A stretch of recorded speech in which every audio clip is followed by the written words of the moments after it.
মুসলমান যদি প্রকৃত নামাজি হতো তাহলে কাটরা মসজিদ তালা পড়ে থাকতো না।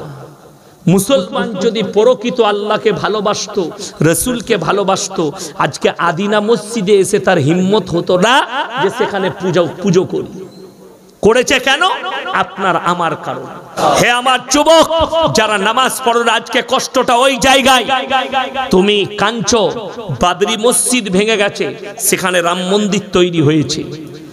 তুমি কাঁদছো বাবরি মসজিদের জন্য, আর তোমার মসজিদ কাঁদছে তোমার জন্য। তুমি নিজের গ্রামের মসজিদে তুমি নামাজ পড়ো না। কথাটা ঠিক কি না? কথা বলে। তুমি কাঁদছো বাবরির জন্য, আর তোমার মসজিদ কাঁদছে তোমার জন্য। আজকে আপনারা দেখতে পাবেন মুসলমান যদি প্রকৃত নামাজি হতো তাহলে কাটরা মসজিদ তালা পড়ে থাকতো না। মুসলমান যদি প্রকৃত আল্লাহকে ভালোবাসতো, রসুলকে ভালোবাসতো, আজকে আদিনা মসজিদে এসে তার হিম্মত হতো না যে সেখানে পুজো করি। করেছে কেন? আপনার আমার কারণ। আপনি তো নিজের মসজিদ আবাদ করেন না। আজকে বিশ্বাস করতে পারবেন টাকা দিয়ে মার্বেল দিয়ে মসজিদ করে দেওয়াটাই জান্নাতের নিশানা? আপনি খালি মসজিদের চাঁদা দিয়ে দিলেন, এটাই আপনার প্রেরণার নিশানা? না, এটা প্রেরণার নিশানা নয়।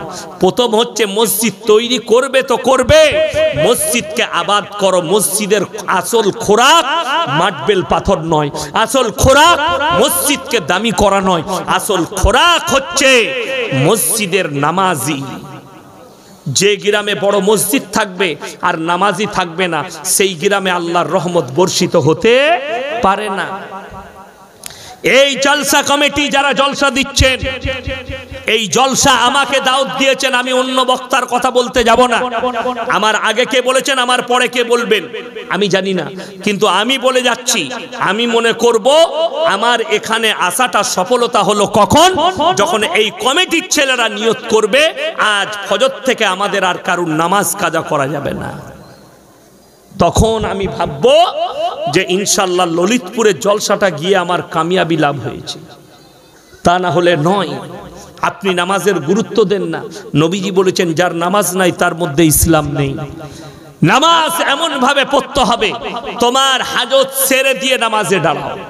আজকে মুসলমান নামাজ কি করে? পাইকারি নামাজ পড়ে। আপনি নামাজে দাঁড়ান, মনোযোগ কিন্তু দুনিয়াতে থাকে, ঠিক কিনা? আপনি নামাজে দাঁড়ান, ব্যবসায় মনোযোগ আছে। আপনি নামাজে দাঁড়ান, আপনার খাবারে মনোযোগ আছে। ওই জন্য নবীজি বলেছেন যে তোমরা দুনিয়ার হাজত সেরে তারপরে নামাজে দাঁড়াও। দুনিয়ার হাজত কি? আপনি ধরেলেন জুম্মার দিনে জুম্মা পড়তে যাবেন, বেলা 11টা বেজে গেছে, বিবি আপনাকে বলল গো এক কাজ করো, খাবার হয়ে গেছে, দুটি খেয়ে নাও। আরে সেরকম ভোগ লাগেনি, আগে নামাজটা পড়ি আসি তারপরে খাবো। আপনি গেছেন মসজিদে নামাজ পড়তে, ইমাম সাহেব লম্বা খুতবা ধরেছে, কি বুঝলেন? নামাজে লম্বা সূরা ধরেছে। দ্বিতীয় রাকাতে দাঁড়িয়ে মনে মনে ভাবছেন শালা খেয়ে নিলে ভালো হতো, বে শালা এত লম্বা সূরা ধরে। শেষ, নামাজ আর খাবার মিশে গেল।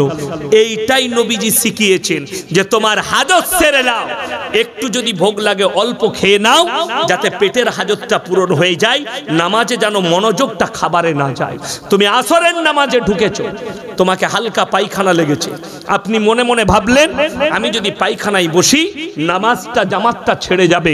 তুমি নামাজে দাঁড়িয়েছো, ইমাম সাহেব লম্বা সূরা ধরেছে, দুটো রাকাতি লম্বা করে দিয়েছে। চতুর্থ রাকাতে আপনি যখন দাঁড়িয়েছেন তখন এত জোরে আপনাকে পায়খানা লেগেছে, নামাজে দাঁড়িয়ে খালি এরকম করেছে, শালা ইমাম সাহেব এত দেরি করে দিলে। তো নামাজ আর পায়খানা একসাথে মিশে গেল, নামাজ কেমন হবে? জরুরত ছেড়ে নিয়ে তারপরে নামাজ, যেন দুনিয়ার দিকে মনোযোগ না যায়। ঠিক আমাদের দেশের কিছু লোকের অভ্যাস আছে, দোকান করে, দোকান ব্যবসা করে, বাজারে ব্যবসা আছে, বাজারে মসজিদ আছে। ঠিক যখন মসজিদে ইকামত চালু হবে তখন ছুটে আসে, ঠিক কিনা? আল্লাহু আকবার, আল্লাহু আকবার, আল্লাহু আকবার। তখন তাড়াতাড়ি শাটারটা নামাচ্ছে, সর করে নামিয়ে এসে উজু করে আল্লাহু আকবার। দাঁড়িয়ে আর মনে পড়ছে না শালা দোকানের চাবি লাগাইছি না লাগাইনি, বাস নামাজ আর দোকান একসাথে। তো এই নামাজ কেমন হবে বুঝতে পারছেন? কিন্তু রাসূল সাল্লাল্লাহু, দেখুন এখানে হাজী সাহেব কে আছেন, উমরা করতে গেছেন, আরবে থেকেছেন, এরকম কেউ আছে? এই তো মাশাআল্লাহ, আছে? জিজ্ঞেস করুন। আরবে নামাজে কেউ কি ডাকতে হয় না? আগে গিয়ে বসে যাই নামাজের আজানের আগে, 1 ঘন্টা 1.5 ঘন্টা আগে। দোকান কিন্তু সেখানে খোলা পড়ে থাকে, তারা গিয়ে মসজিদে ঢুকে যায়, তারা দোকান বন্ধ করে না। তবে এক কাজ করবেন, আমার কথা শুনে আপনারা এটা আমল করতে যান না যে আমিও তাহলে আমাদের দেশে দোকান খোলা থাকবে, আমি নামাজটা পড়ে আসি, ঘুরে এসে দেখবেন 2টি চানাচুর না ওটাও নিয়ে পালিয়েছে।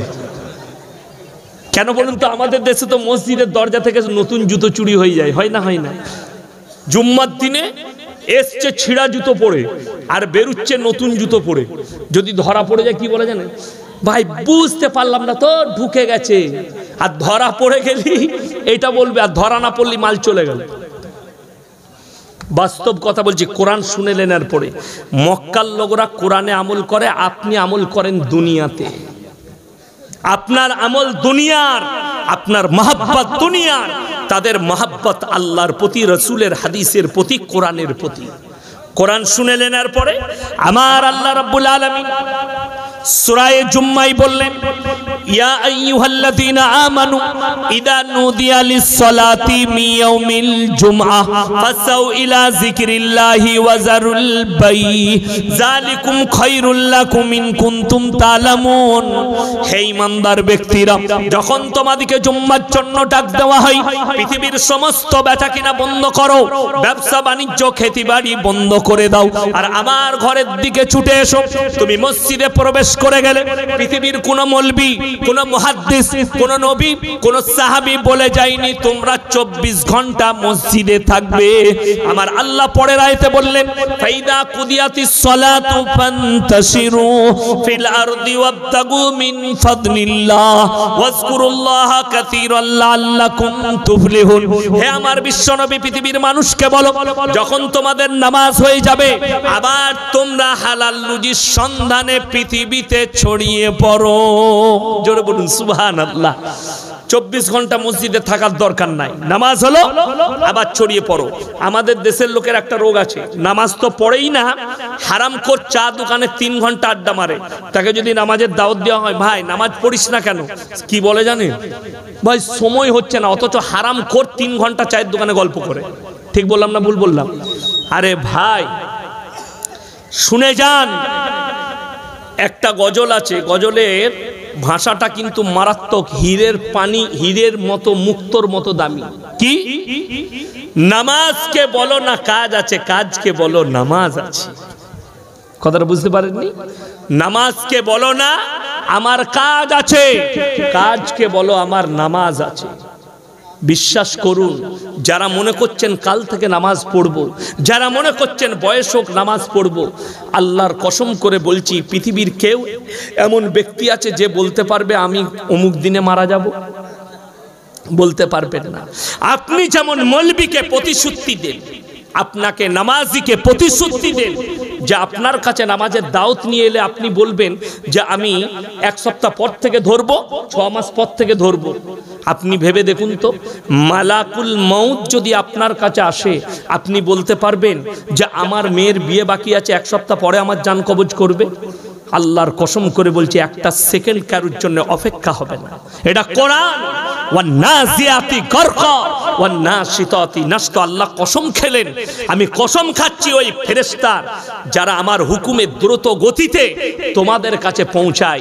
গরকা মানে হচ্ছে ডুব মারা, পানিতে যেমন মানুষ ডুব মারে, গরকা মানে হচ্ছে ডুব মারা। আমার ফেরেশতারা তোমাদের শরীরে ডুব মেরে তোমাদের আত্মাকে হরণ করে নিয়ে আসে, তোমার কোনো উপায় থাকবে না। ওয়ালাউলা ইজা বালাগাতিল হুলকুম, হুলকুম মানে হচ্ছে হালাকটা, এই হালাকে টেনে আনবে। আনতুম হিনা ইজিন তানজুরুন, তোমরা খালি ভ্যাল ভ্যাল করে তাকিয়ে দেখবে, তাছাড়া তোমাদের বিকল্প কোনো রাস্তাই থাকবে না। আপনি এরপর ভেবে দেখুন। সবাই হাত তুলে বলুন নামাজ কেউ কাজা করব না, জোরে বলুন ইনশাআল্লাহ।